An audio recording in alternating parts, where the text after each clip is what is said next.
Hi, everyone. In case anyone doesn't know me, I'm Amber Weewell, the coordinator for the Pennsylvania Bird Atlas. So tonight we're going to be talking about the Winter Atlas. We're in the midst of our second winter season, and this is the first time that the Pennsylvania Bird Atlas has included winter surveys, so this is very exciting. The Winter Atlas runs from December through February.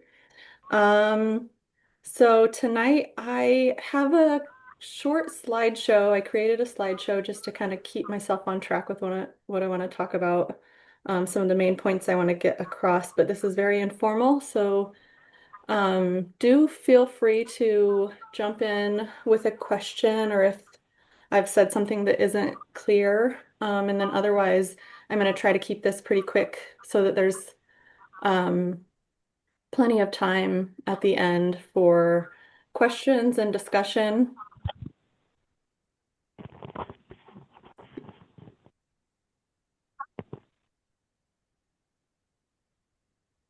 And so I'll go ahead and start sharing here.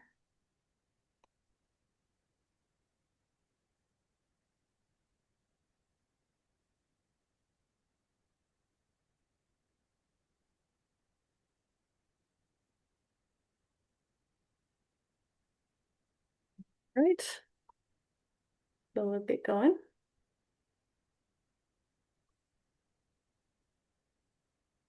All right, so I think you all know that winter is a great time for birding in Pennsylvania. We all get excited by the potential to see species that we don't get to see during the breeding season. And even when the weather isn't so favorable, it's really nice to sit and enjoy bird feeders and hope that maybe you'll get to see something more interesting at your feeders. So that's always fun. These are all photos taken by atlasers in the last couple weeks, so you can see some of the cool things that our birders have been atlasing around the state. And if you're new to the atlas, the winter is a really nice time to dip your toes into the waters, the nice frigid waters, because it's just a lot more simple. You don't have to worry about figuring out these breeding behaviors and breeding codes for the most part. So you can mostly just focus on identifying and counting birds. Um, Yeah, so now I'm just gonna go over a few slides that are really basic information pertaining to uh, participating in the atlas. So for most of you, this is probably very redundant, but just in case we have anyone new joining tonight or watching this video after it's uploaded to YouTube, I just wanted to make sure I covered this. So if you're watching this, I'm assuming that you have some understanding of eBird and how to use eBird. So if not, you need to go to eBird and find some of the like tutorial videos or articles for beginners and figure that out and create an eBird account. And then once you've done that, um, you can go to our website, the Pennsylvania Bird Atlas eBird project. So you can just Google Pennsylvania Bird Atlas. You'll find our webpage like you see here. Make sure you're logged into eBird. And if you scroll down to where you see this bottom red arrow, there'll be a button to join the project. So you click on that, and then you are ready to begin submitting data. So you can do that in two ways. You can do it on the website, so on a computer. So that's up at the top arrow by clicking that submit button there. Or most atlasers are submitting their checklists in the eBird app on their phone. So you open up eBird and you now, once you've joined the project,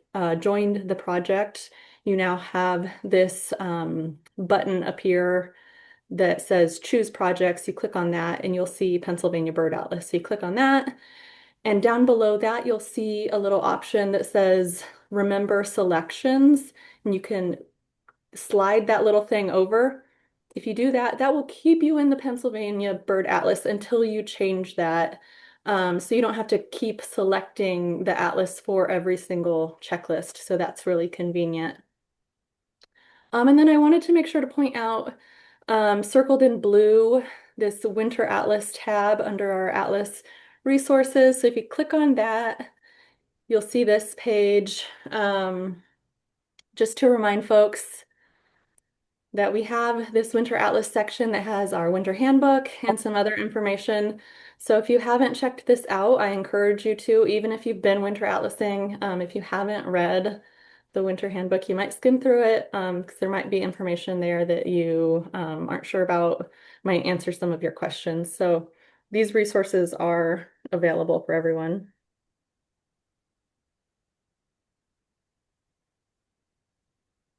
So that's the first part of participating in the Atlas is making sure that you've correctly joined and that you are submitting your data the right way. And then the second key thing is that you understand the block system, which is how we survey the state. Um, so for the atlas, both the breeding atlas and the winter atlas, the entire state is divided up into these blocks, nearly 5,000 of them. Um, so you may have heard people say, these are the species that I've found in this block, or I'm going to go survey this block or that block. So a cluster of 6 blocks is called a quad or a quadrangle. So you can see in this example here, this is the McAlevy's Fort quad. And then the 6 different blocks in the quad are designated by their directions, northwest, northeast, center west, center east, southwest, southeast. Every southeast block, that lower right block, or you might hear people call it block 6, is a priority block. So for the breeding atlas, we're really trying to get into every single block to survey. For the winter atlas, of course, we want data from as many blocks as possible, but we have to accept that our effort will be reduced simply because, it's cold, days are short, a lot of blocks aren't very accessible because of road conditions. Um, and so we are focusing special surveys in these priority blocks. So I'm going to talk about those in a minute.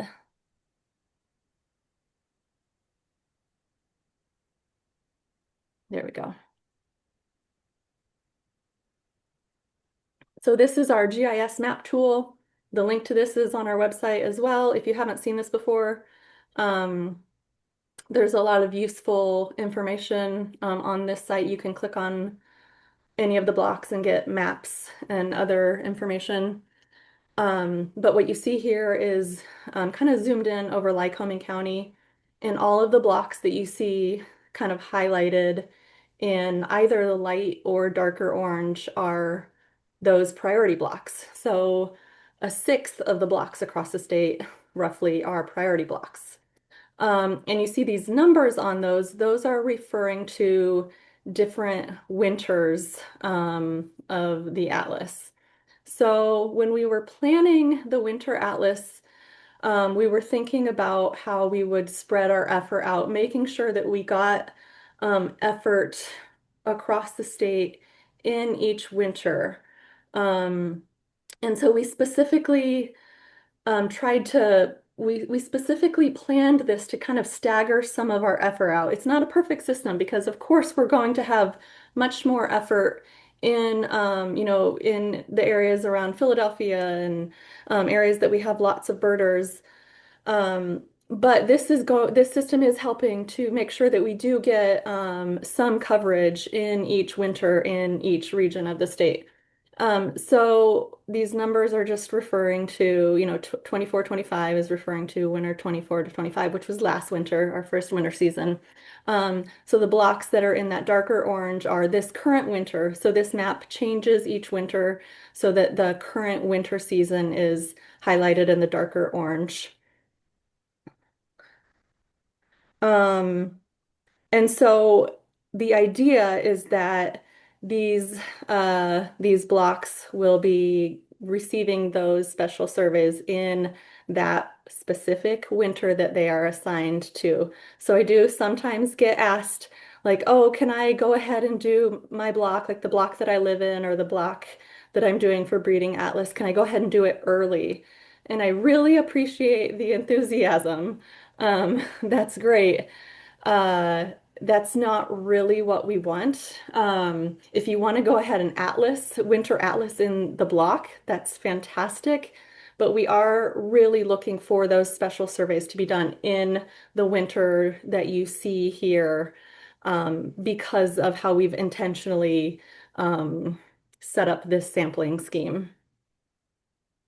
Um, and you've probably noticed that there are only 4 winters represented here, and we have 5 winters of our winter atlas. So this is leaving that 5th winter season open to either kind of catch up on blocks that didn't get covered in the first 4 years, or potentially to maybe do some extra coverage in sort of undercovered areas, or whatever we decide is most needed at that point.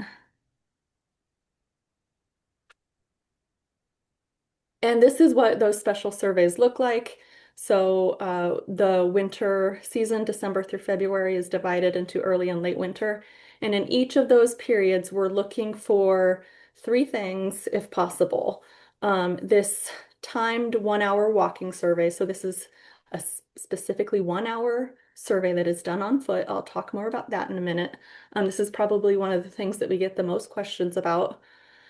Um, and then an additional 2 hours of birding in the block of any type. So this can be more traveling, birding, stationary birding. You can be watching bird feeders. Ideally, this additional 2 hours will take place over multiple checklists, over multiple locations and habitats around the block. But we recognize that we have to be very flexible in the Winter Atlas, so we kind of take what we can get. But just so you all know, kind of what's best, ideally we're much like the Breeding Atlas, we're looking for surveying different areas around the block. And then as many nocturnal surveys as we can get as possible is great. Obviously, it's very tough to get out for nocturnal surveys during the winter. Um, with the weather. Although in some ways it's nicer because you don't have to be out as late as you do in the summer with how early it's dark. And it's a great time for owling. Um, I have the 1 hour survey highlighted here because I want to emphasize that this is really the most valuable data that we're collecting for the Winter Atlas. So this is the data that is going to be used to estimate relative abundance for the winter. Um, so we want as many of these checklists across the state as possible. It will help, I'll talk more about this, but it's really going to help make those models as accurate as possible. So say you've signed up to do a block for winter and you realize like, some life happens. Like, I don't think I'm going to be able to get all 6 of these hours in, all, the 2 1 hour surveys and then additional 2 hours in early winter and 2 hours in late winter. If you can try to prioritize and at least get those 2 1 hour surveys in, that's what I would aim to do if possible. Likewise, if like if maybe your county is well covered and there's a neighboring county or area that they're just having trouble getting any coverage for some of their blocks, maybe you can help out. You can't go do 6 hours there, but you can go do 1 or 2 of those 1 hour surveys there. That's a great way to help out. You don't have to commit to doing the whole thing. Um, and the key thing here that we need from both um, our our atlasers and our county coordinators is really good communication because we don't have a good system for really tracking all of this. So if you're interested in doing these blocks, you need to communicate that with county coordinators. County coordinators need to be doing a good job of kind of monitoring emails and seeing those requests come in and making sure that there's communication on who's doing what. And folks are doing a pretty good job of that. So we want to keep that up. So I know many of you are familiar with the volunteer point counts that are being done for the during the breeding season. Like those are more structured data that we're using to estimate relative abundance during breeding season. So these 1 hour surveys are kind of the winter analog. So these are more structured surveys that we're using. To count birds, that's really the simplified way of describing it. But essentially, these 1 hour surveys are used to come up with a encounter rate for as many species as possible. And then that data is used to estimate relative abundance, like I said. So it's important data.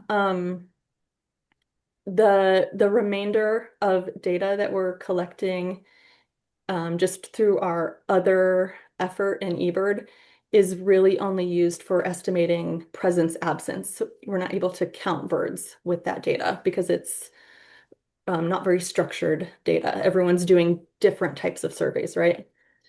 Um, so at a minimum, we want ideally to get these 1 hour surveys done in all those priority blocks, but you can do them in any blocks, any other blocks that you want to do them in, and you don't need to communicate that with your county coordinator Oh, unless so they're silly. specifically asking for that.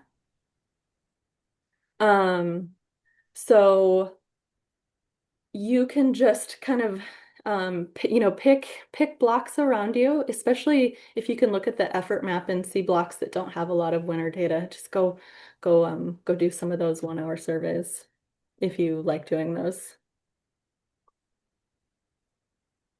All right, so just to go through a few more kind of the guidelines around these surveys. The only really like things that we're strict on is that these must be done on foot. So these are not done in a vehicle. Even if you're like creeping along on a really quiet road with your windows down, that's not appropriate for these surveys. So that's fine for doing that other effort in the block. So if that's the only way that you can kind of bird um, in the winter, then you should stick to that, and kind of find someone else to help with this 1 hour walking survey. These really do need to be done on foot because that is uh, the assumption under how the data are analyzed. And they should be precisely 1 hour. So just make sure you get your checklist stopped in time, set a timer if you need to. And then some folks have been having trouble with the eBird tracking. So keep an eye on that. Make sure, if when you stop your checklist, make sure it still says 60 minutes. I've had trouble with that personally. Um, and if you do have any trouble with tracking in this regard or any other issues, it is okay to just delete that track and manually enter your time and distance. That's what you have to do. And that doesn't cause any trouble for us. That's fine to do. And then the second point of this, I'm kind of explaining what works best analysis-wise, so you all understand, but these aren't must-haves because we have to be flexible here. So ideally, a 1 hour survey will take place in a single habitat, like that checklist will take place in the same habitat. And then like if you go visit a block and do two of these surveys, you do one in early winter and one in late winter, you will be able to kind of study the block and find two different locations to do them in different habitat if possible. Depends on what the block looks like. But like I said, we have to be flexible here because we don't get to choose always what is accessible to us in a block, especially in the winter. So if you only have one location that you can do one of these surveys in, maybe you only have one road that is long enough. that's fine. You can do two of them in the same spot. And if it encompasses, different habitats, that's fine. You can make it work, however you have to make it work. Um, and like if you're doing multiple of these in your home block just because you want to, it's totally fine to repeat them in the same location. That's not an issue at all. There's nothing wrong with that. And then these surveys can be one way, you can do a loop, they can be out and back. That doesn't matter, as long as you're accurately recording your distance. So if you're doing out and back, you should only be recording the unique distance. So say you walk out a half mile and back a half mile, your total recorded time should only be a half mile. If eBird is tracking correctly, then it will report that as a half mile.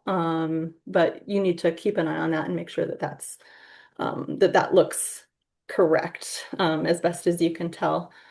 So as long as you are reporting the correct distance, then these models are uh, work with the distance. So it doesn't matter if you're doing one way or out and back. The models account for that. Um, and yeah, they can be any time of day except for right after sunrise or right before sunset. This is because we want to avoid counting large numbers of birds that could be leaving a roost or going to a roost.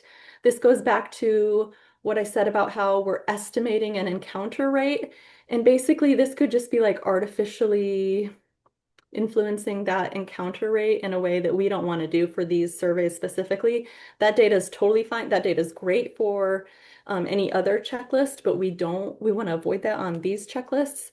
So do your best to avoid that time. I know that like, you know, if you work all day, then maybe that early morning time could be the only time you have available to do your 1 hour survey.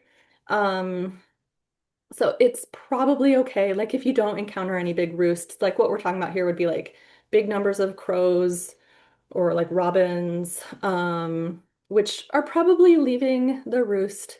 In the handbook, it says 1 hour after sunrise and 1 hour before sunset. That's maybe a little bit overly conservative. So maybe try to at least do like a half an hour before and after, and you're probably okay.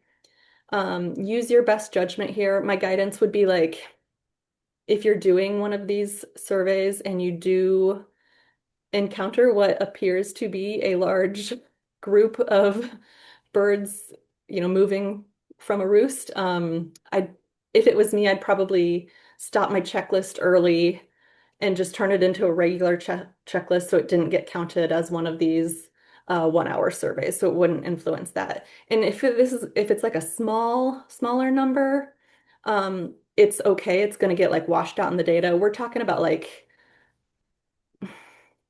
high dozens on up like to hundreds, thousands. Like the bigger the number, obviously, like the more this would bias the data. Um, And then the other thing here is that, so again, if you are familiar with the point counts that we do during the breeding season, you know that you are asked to share those checklists with the PA Bird Atlas eBird account. That is because those are very specific checklists that are done at assigned locations with a very specific protocol. And so we need to make sure that we know exactly which checklists those are for analysis. These surveys are a little bit different. They're not at assigned locations, they can be anywhere. And as long as they fit these rough guidelines, like 1 hour, give or take probably a couple minutes, and like are clearly like a traveling checklist done on foot, like they're not really long, like they were done in a car. They're going to work for this analysis. So we are going to just be able to filter all of these checklists that work out of the eBird data. So you do not need to share these. You don't need to worry about that.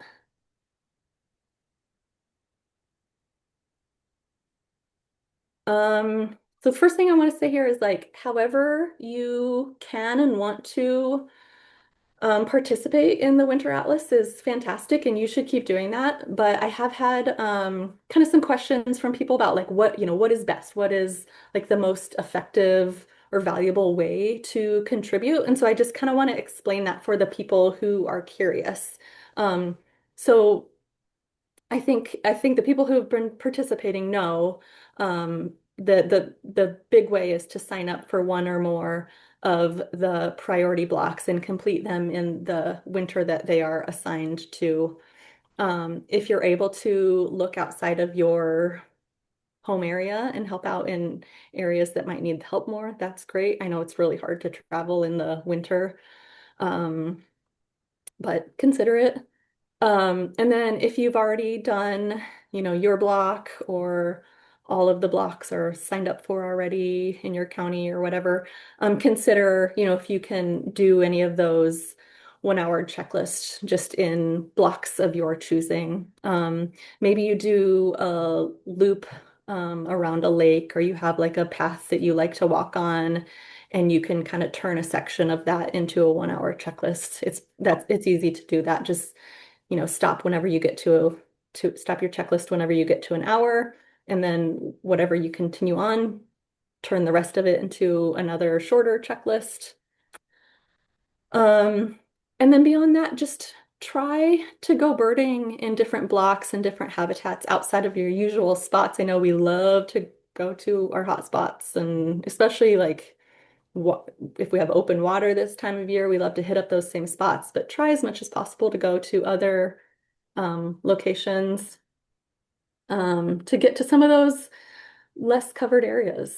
And the last thing I want to point out here was um, this little bit about length of checklist. So this is important information that I think especially like maybe newer eBirders aren't aware of. So this is just sort of a general eBird um, guideline, but it for the atlas as well. Um, so checklists of at least 3 minutes are good. Checklists that are shorter than 3 minutes in length are like not great. Probably in many cases, those are treated as incidental, like in a lot of analyses. Um, Checklists of at least 5 minutes in length are better, and checklists of at least 10 minutes in length are best. So I think, especially in winter, we tend to have a lot of short checklists. Maybe you're driving and you stop at a little birdie patch or whatever for a really short period of time, especially if it's cold. You want to jump back in your car right away. But if you can stretch some of those shorter ones out, a couple more minutes or a few more minutes, um, analysis-wise, that's really valuable. If you haven't seen yet, I just wanted to point this out to everyone that there's this article on the website from Andy Wilson and his student Carissa Mobley from Gettysburg College. So they've been working with some of the data from last year from our first winter season. So they're using the 1 hour checklists, the 1 hour surveys, and some other data, and working with basically creating these like presence models. Um, so it helps explain kind of what they're doing and what we're going to be doing at the end of the atlas. So it really shows like how important the data that you all are collecting is. I think that's really encouraging. It makes me feel good about like why I'm out there in the cold and the snowy conditions. So it shows some cool information in that article that you should take a look at. And then on the right here, I just have a few more maps that didn't make it into that article that I just want to show because they're so cool looking. So we've got white-throated sparrow, bardal, and American kestrel here. And this is just basically it's using various variables, things like elevation, land cover, different things, and saying how likely is this species to be in this location in midwinter given these different variables. So the darker purple it is, the more likely. that species is to be present. So this makes sense, right? We have white-throated sparrow is found more at lower elevation. Barred owl is up in our like higher elevation, forested areas. American kestrel is in like less forested areas in the winter. Um, and these models are only going to improve with 4 additional winters of data collection. All right, and this is the last slide. So, okay, not doing too bad. Um, I said at the beginning that, you don't really have to worry about breeding codes. That's almost entirely true, but we do have a few species um, that could be breeding. So this is an abbreviated version of the breeding guidelines chart that is found at the very back of the handbook. So you can see currently right now, rock pigeon, great horned owl, and red crossbill are uh, eligible for all codes. Um, so keep that in mind. Like I said, it's a great time for owling. So especially great horned owls. So if you hear them hooting, that gets an S for singing. If you hear a male and female duetting, that can get a C for courtship. Um, Rock pigeon and red crossbill, those can get an H for habitat if they are interacting with the habitat. So for rock pigeon, I'd be looking for um, like a bird or like a small number, like a couple pigeons that are in a breeding location, essentially like in the opening to a barn or a silo or like a bridge. Um, Not a large flock of pigeons that is flying over a field or that's like foraging in the middle of a cornfield or whatever. For red crossbills, that would be birds that are perched in conifers, foraging on conifer seeds or on the ground eating grit. Not birds just flying over. That would get an F code. And then in a few weeks here, barred owls will be eligible for codes as well. Of course, very excited bald eagles and red-tailed hawks could be going now too. So look for confirmed evidence of breeding for those species, which you can code as well. Okay,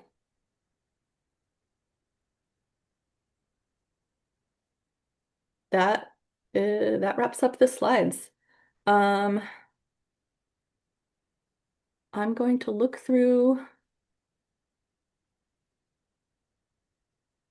I'll go through these questions in the chat real quick and then we can move on to like if anyone wants to ask anything or discuss anything or share anything cool that they've seen. So Allie asked about blocks that were supposed to be done last year but weren't. Um, so the first priority the first priority for a county is trying to do this winter's blocks. If those can be done and there's some extra effort to spare still, if you can try to get the 1 hour surveys done that were missed last year, that would be fantastic. If that's not possible, like I know the counties up in the Northwest are it's tough to get out in that area with all the snow and everything and lack of birders. So if it's not possible, like don't stress it. Um, it is what it is. Um, so from Nina, can the extra 2+ hours in the priority blocks come from Atlas users in general? They just happen to bird in the area? Yes. Like the 1 hour survey and then the 2+ hours, that doesn't all have to be from the same person. It can be from whoever. So you can add up any checklist in the block. Do we need to do that and report to somebody at the end? Yeah, ideally you are keeping track of that. Okay. Um, Unfortunately, we don't have a great eBird is not set up for eBird is not set up for winter atlases at this point. Unfortunately, it's really only designed for breeding atlases still, so there's not an easy way to separate the breeding season effort and the winter season effort. So you really just have to sort through the checklists and see. So, but the easiest thing to do really is to keep on top of it for each season. Because otherwise, like if you wait, it gets hard, you can only see so many checklists, so it's just going to get harder to like go back and try to see. Um, so yeah, I'd recommend just trying to stay on top of it. I'm hoping we can have a better tool maybe by next winter to try to see at least just the amount of time that has been spent in a block, like from December through February. Um, I Well, don't I know if guess what it'll, I'm wondering is then how do we communicate that, or how do we forward that then to the regionals at the end of the time? yeah, yeah. Like ideally you'd ha just have a spreadsheet or however you're keeping track of it. And then that can go to your regional coordinator. It ends up to me eventually in a big spreadsheet. Um, but I think regional coordinators are all keeping track. So to them and then to me. Yeah.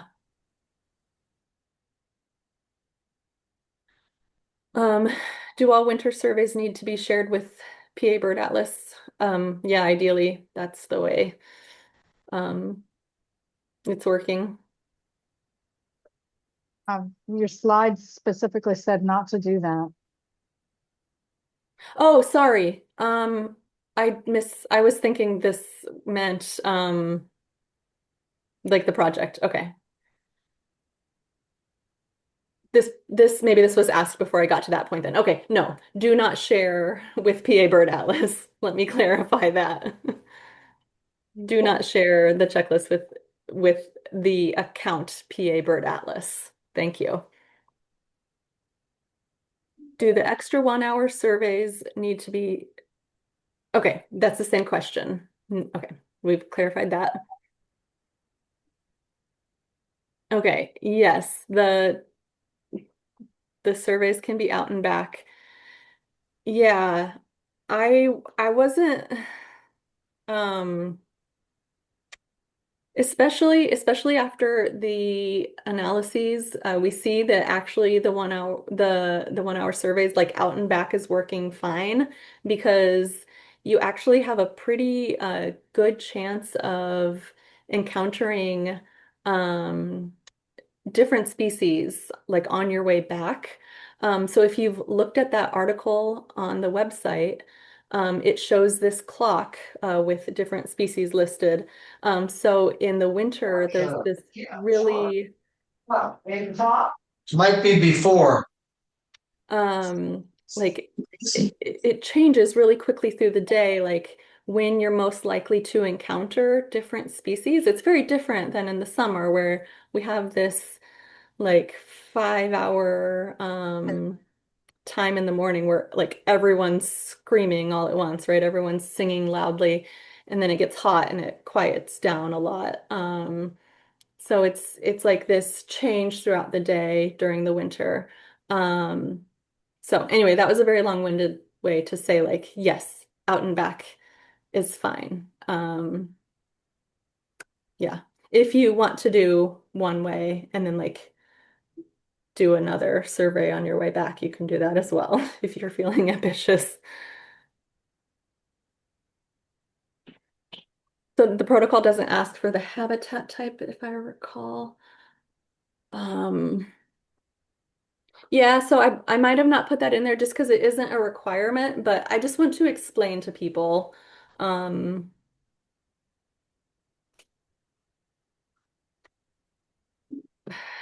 what is most useful. But I'll take a look in the handbook and see what that says.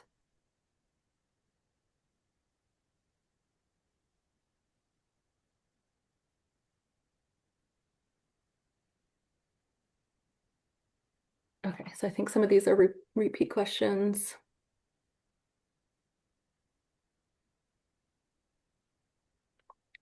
so the 1 hour survey, you just need to communicate with with the county coordinator, or if you're the county coordinator, you should be keeping track of the priority blocks in your county of when these blocks are completed. So you are the tracking system.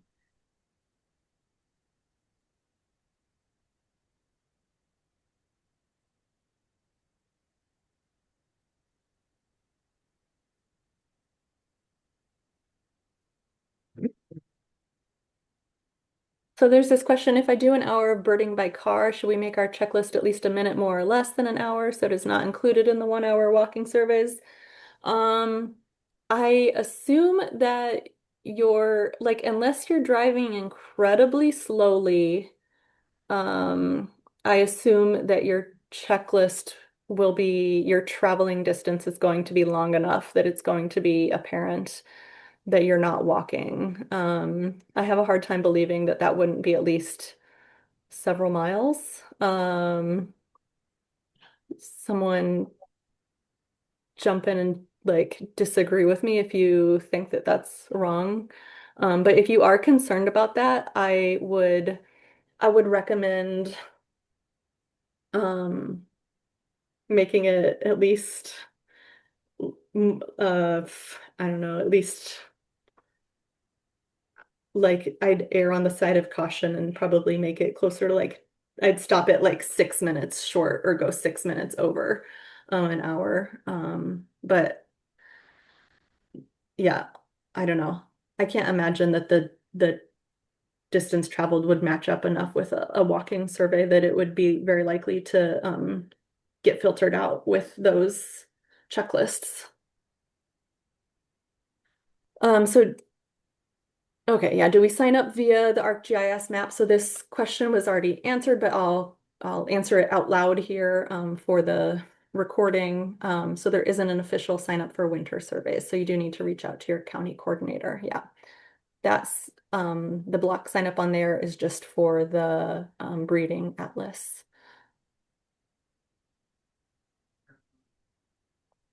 Yeah, and is it okay if our winter survey checklists are not exactly 1 hour? I do think it's okay if they're like give or take a minute or two. I would try to keep, just to again to use caution to keep them close to 1 hour as possible.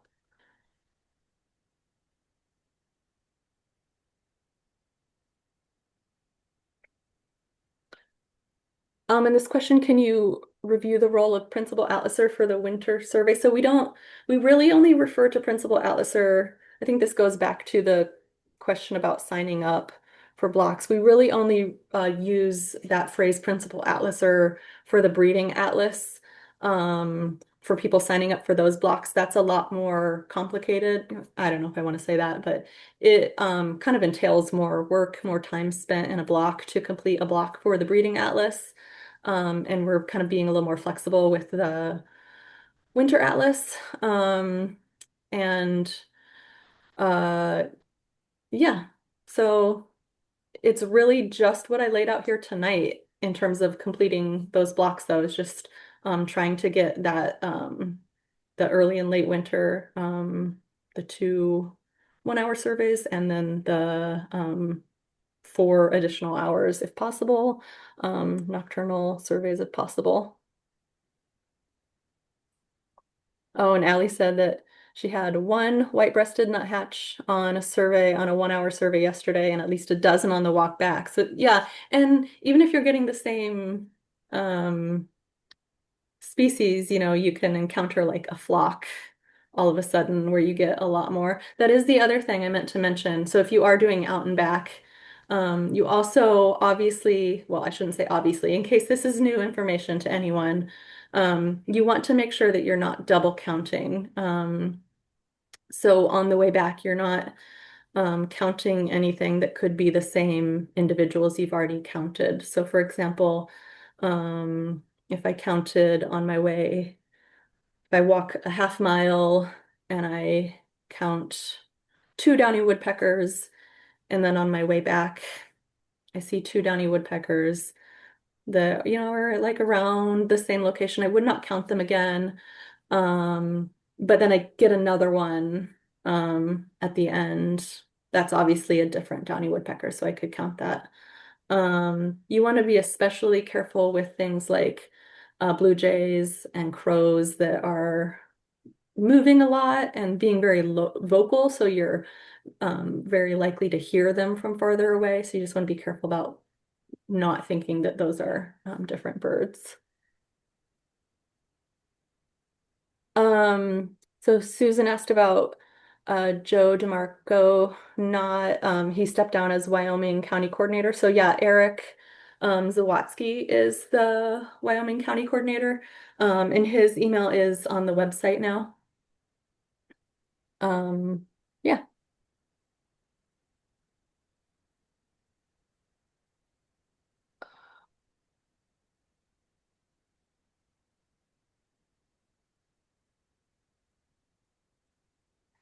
Okay. So back to the point, I think Allie's asking about yeah, so you don't want to double count if it's on the same checklist. But if, say, you walk this way on one checklist, and then you stop and you're doing another checklist on the way back, it's totally fine. Like you should, in fact, count all those same birds again in order to do a complete checklist. Yeah. Okay. I think I caught everything, but um, if not, let me know. If anyone wants to like jump in and like voice a question now, please do. Or if anyone wants to share a cool story about Winter Atlas.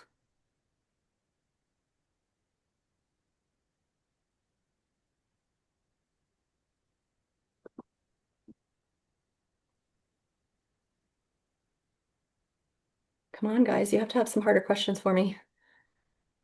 Whew.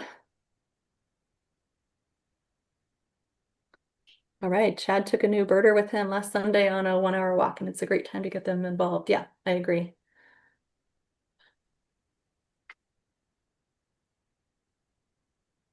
All right, I've got a question for everyone to see what people think. So I was doing a couple weeks ago was doing a 1 hour survey in Clearfield County, and it had snowed like 2 days before, and so I came across I was well, anyway, I came across like where there had been a scuffle on, I could see it in the snow, and there was a little bit of blood and what I thought were grouse tracks.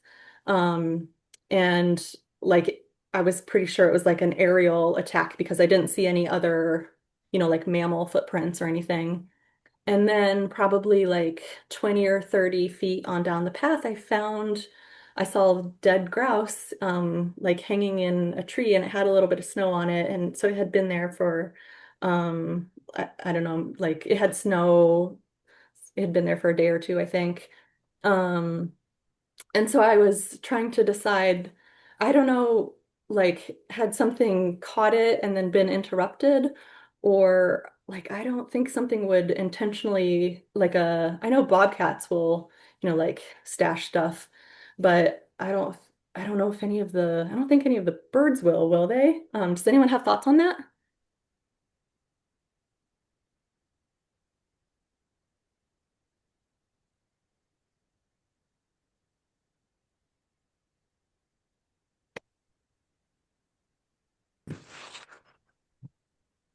For real, a Hmm, shrike?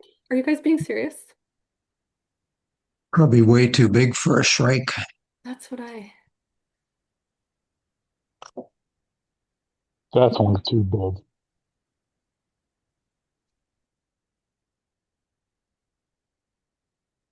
My only thought is if it was a raptor, it was interrupted and took off, uh, and just left its prey behind in the tree. But Yeah, that was my best guess, but I kind of thought it would come back too. But it was also during deer season. I was in an SGL. I should have mentioned that. So I don't know. Maybe I don't know. Maybe it was just getting. It could have been pushed out further than it was come in, and it was just uncomfortable to come back. Yeah. Hmm. See, Chad, I can't tell when you're joking, so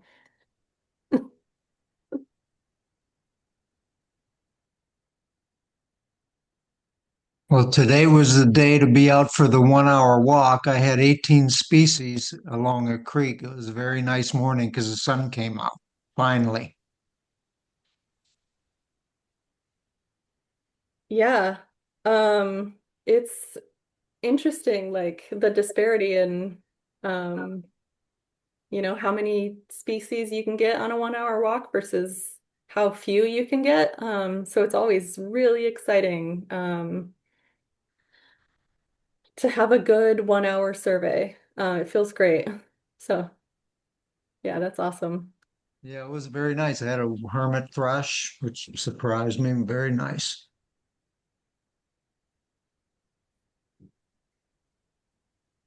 I've been, like I mentioned, the 1 hour survey in Clearfield County. I've been working a lot there, and it's up on the Allegheny Plateau, and like it's if I can break double digits on my 1 hour surveys there, I feel good.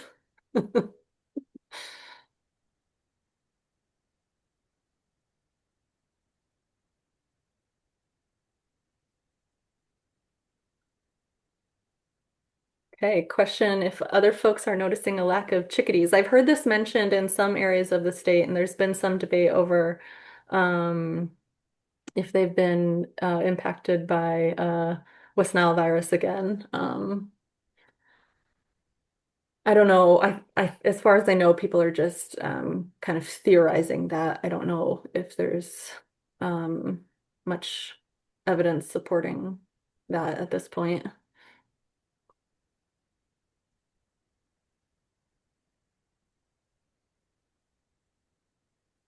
A goshawk on a 1 hour survey in Dauphin County a few days ago. Ooh, that's very exciting.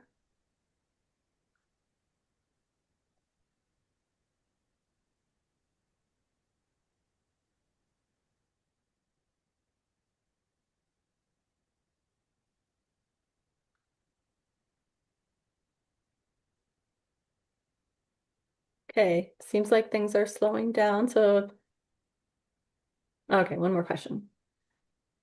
So how common is it to only get a two or three species on a 1 hour survey? Are those checklists worth keeping? So yes, those are definitely worth keeping. Especially like it depends on where you are in the state, but um, yeah, it, it in some parts of the state that absolutely makes sense. And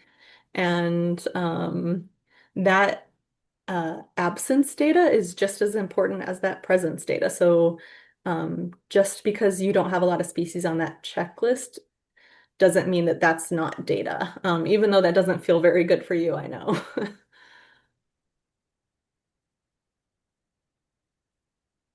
Okay, so chickadees maybe hit hard by avian influenza as well, which seems to be ramping up in the state. Um, Yeah, coincidentally, on the same time I saw that dead grouse, I had a flock of like 20 plus chickadees right in that same area, and it was just chickadees. It was not a mixed species flock, which was pretty interesting. I don't think I've ever seen that many chickadees together before, so that was pretty cool.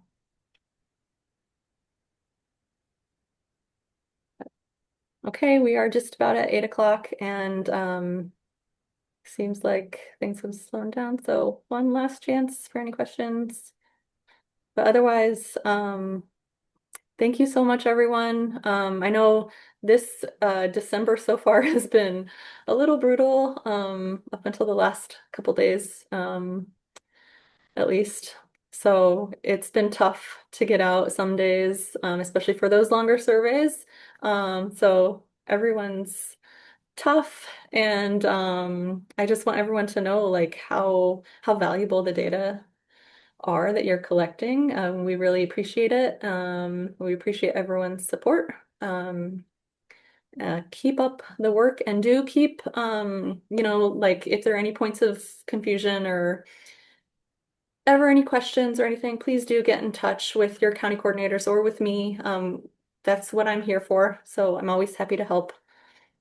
Everyone have a good night. Happy birding. Thank Thanks, you. Keep up Amber. the good work.